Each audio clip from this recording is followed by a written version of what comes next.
Antes de iniciar este Lightcast, quiero pedir disculpas por todo este tiempo de no haber aparecido por las redes sociales. En realidad necesitaba un descanso. Mi ánimo, mi cuerpo, mi ser necesitaba un poquito de relax. Pero ya estoy aquí de vuelta. Y justamente con una pregunta de una de mis seguidoras. Esta pregunta la hizo por interno, ya que a ella le ocurrió una crisis que ella asume que es un ataque de pánico.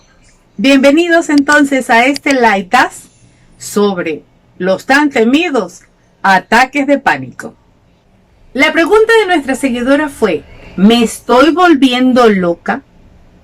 Cuando me sucedió esta crisis, como le llama ella, aunque así se denomina, me sentía que me ahogaba, me temblaban las manos, tenía deseos de correr, pero me paralicé. Al punto de que me cuenta que sentía que se iba a desmayar. Bueno, mi amiga, te cuento que no te estás volviendo loca. En realidad lo que te ocurrió fue una crisis de pánico. Pero para poder entender de qué se trata esta crisis, vamos a iniciar hoy día nuestro Lightcast. Entonces, un ataque de pánico es una crisis que se manifiesta de forma repentina con una serie o características fisiológicas muy específicas, pero que no vuelve a repetirse. Y sucede generalmente porque tenemos un estrés sumamente elevado que no hemos llegado a canalizar ni a controlar. Las características fisiológicas de un ataque o una crisis de pánico son muy específicas. Primero, la sensación de peligro inminente o pérdida de control. La sensación de que puede morirse, precisamente por esta pérdida de control. Sudoración en manos, temblores en las extremidades, escalofríos o, al contrario, sudoración excesiva y sensación de sofocos o de mucho calor. Además de esto, suceden cuando ya se llegan a ciertos límites en un rango muy corto, pero muy específico, palpitaciones muy rápidas que se denominan taquicardias y que provocan la sensación de ahogo. Frente a esto, a estas sensaciones, viene el pensamiento de: me está dando un ataque cardíaco, voy a morir, ¿en dónde estoy?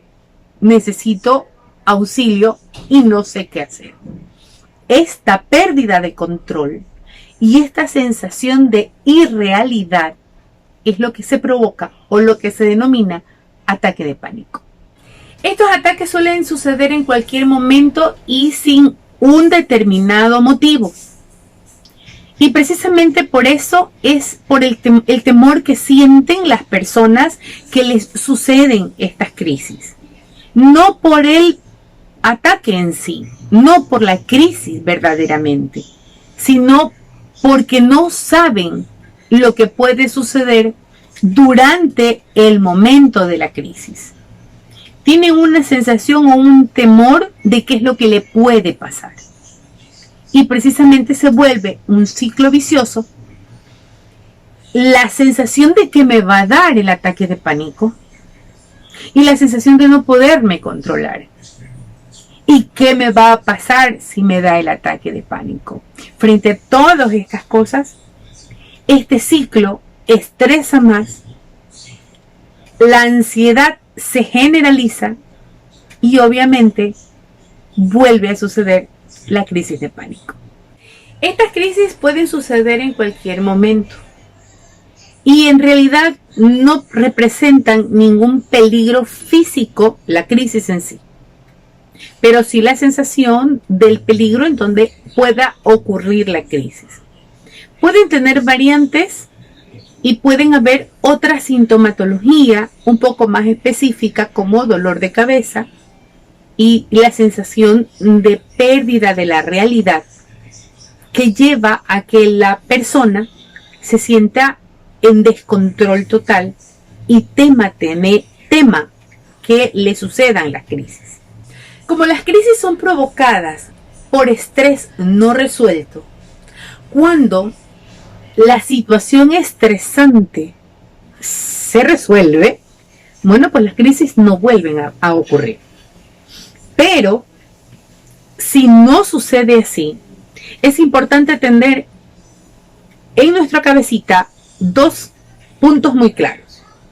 El primero es cuáles son los factores estresantes que me pueden llevar a provocar una crisis de ansiedad o una crisis de pánico, y si yo estoy dentro del rango o del grupo de personas que pueden tener predisposición a sufrir trastorno del pánico. El grupo de personas que puede tener predisposición a sufrir un trastorno del pánico con una crisis son justamente aquellas que tienen familiares que ya la han sufrido. Personas que están pasando por duelos o por alguna pérdida o por algún problema no resuelto, crisis estresantes muy elevadas y de difícil resolución, además de exceso de consumo de tabaco o alguna sustancia psicotrópica o psicoactiva, también de alcohol, que al dejar de consumir nos provoque crisis de ansiedad por la falta de consumo que nos lleve al trastorno. Además, y desgraciadamente, aquellas personas que sufrieron maltrato infantil o abuso sexual son predispuestas a sufrir un trastorno de pánico. ¿Por qué? Precisamente porque sus niveles estresores están siempre alertas a lo que sucede alrededor. La desconfianza y la ansiedad genera justamente este ataque de pánico. Por lo tanto, no es tan temible el ataque en sí, sino que temen volver a sufrir, volver a sentir toda esta cantidad de situaciones fisiológicas que le suceden a la persona. No es la crisis en sí el problema, es el temor a sufrirla. Eso hace que la persona permanezca en constante autocontrol, en constante alerta hacia todo lo que le rodea. Y da la casualidad que eso eleva los niveles de estrés y provoca ataques de pánico.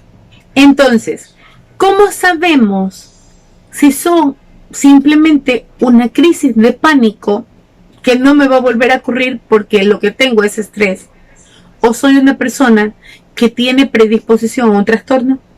Bueno, el diagnóstico es muy claro y responde a 3 momentos específicos. Puede ser espontánea e inesperada, responde a una situación determinada y se desencadena en ese momento, o responde a una predisposición que desencadena la crisis. Cuando son espontáneas, se las suele atribuir a un trastorno de pánico que pasa y una vez y no vuelve a suceder. Y si vuelve a suceder es porque el estrés no ha sido resuelto. Cuando es algo específico y hay algo que lo desencadena, que desencadena la crisis de pánico, se lo atribuye a una fobia. Algo desencadena la crisis de pánico porque se tiene fobia a esa cosa que desencadena la crisis. Cuando se predispone, es decir, que sucede o se enfrenta al suceso y en ese momento no pasa nada, pero el pensarlo desencadena la crisis, puede llevárselo como una agorafobia. Entonces se vuelve un círculo vicioso. La ansiedad por sufrir la crisis genera estrés. Y los niveles estresores elevados generalmente concluyen en una crisis de pánico. Este constante temor a sufrir una crisis hace que la vida social, familiar y laboral se vuelva un problema. El miedo a salir de casa, el miedo a hacer situaciones muy simples como, por ejemplo, manejar o conducir su vehículo, el miedo a llegar a un sitio específico y creer que en ese sitio le va a ocurrir la crisis, hace que la persona se encierre en sí mismo y no logre controlar sus ansiedades, y frente a eso pierde estatus social, pierde estatus familiar, puede perder oportunidades laborales interesantes justamente porque tiene miedo a salir y a enfrentarse al mundo. Entonces el objetivo en general, cuando una persona tiene una crisis de pánico o tiene varias crisis de pánico, es intentar disminuir la cantidad de crisis que le ocurren a la persona. Intentar que sus pensamientos negativistas desaparezcan y pueda enfrentarse al mundo y solucionar por cuenta propia sus problemas, tanto en lo laboral como en lo personal como en lo social. Eso hace que le dé seguridad a la persona, y la seguridad hace que baje los niveles estresores, y al disminuir los niveles estresores, obviamente disminuye la crisis de ansiedad y disminuyen las crisis de pánico. Pero para entender que la crisis sucede por un trastorno, es necesario que sea bien diagnosticada. Y esto lo debe hacer un profesional de la terapia. Un psiquiatra debe iniciar con el diagnóstico del trastorno, porque es necesario darle ciertas sustancias antidepresivas o ansiolíticas para poder mantener el equilibrio emocional del paciente. Obviamente luego la terapia psicológica es recomendada para que aprenda a enfrentarse y a reconocer cuáles son los elementos que provocan la crisis y cómo poder enfrentarlos y resolverlos. Así que, mi querida seguidora, si en algún momento sufriste una crisis de pánico, te sudaron las manos, te dio sofoco, te dio palpito el corazón, te dio taquicardia, sentías que te desmayabas, no podías más contigo mismo, pero sucedió una vez y no se repitió, o tú sabes a ciencia cierta cuál es el desencadenante de esta crisis y sabes cómo resolverla, no te estás volviendo loca. Solo tienes mucho estrés y necesitas tú resolverlo. Sin embargo, nunca olvides que sola no lo vas a poder lograr. Siempre es necesario acudir a una persona capacitada para que te diagnostique, te medique si es necesario o simplemente te sugiera cómo enfrentar tu maravilloso estrés y puedas enfrentarlo y resolverlo de la mejor manera. Así que, mis queridos amigos, esto ha sido un pequeño light dust sobre el trastorno del pánico. Si te gustó, ya sabes, una manito arriba, suscríbete y compártelo. Estamos empezando nuevamente porque tuvimos mucho estrés y mucha ansiedad. Y teníamos que solucionar algunas cosas importantes. Nos vemos en un siguiente Like That sobre otro tema que sé que te va a gustar. Un gusto.